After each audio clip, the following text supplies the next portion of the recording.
ایک گدھا جنگل میں پھر رہا تھا۔ اس نے شیر کی کھال زمین پر پڑی دیکھی۔ گدھا بہت خوش ہوا۔ اس نے سوچا، کیا چیز ملی ہے، مجھے اسے اڑنا چاہیے۔ سب میرے سے ڈریں گے اور میں جہاں چاہوں گا چرتا پھروں گا۔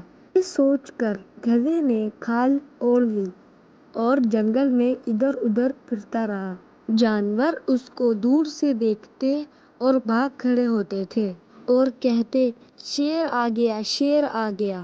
لومڑی بہت سیانی تھی، لیکن وہ بھی دھوکے میں آ گئی اور بھاگ نکلی۔ یہ دیکھ کر گدھا بہت خوش ہوا۔ کہنے لگا، مزہ آ گیا، سب کو خوب الو بنایا۔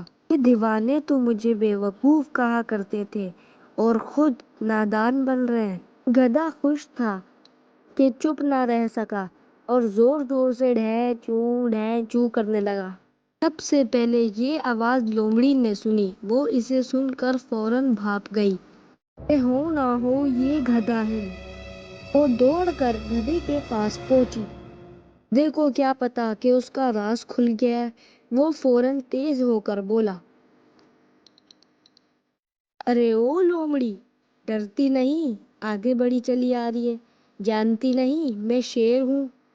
لومڑی نے جواب دیا، گدھے، تو سچ مچ کا گدھا ہے، شیر ہی بننا تھا تو چپ رہا ہوتا۔ آج نے سارا بھانڈا پھوڑ دیا ہے، آجا، اپنے آپ کو نہ بھول۔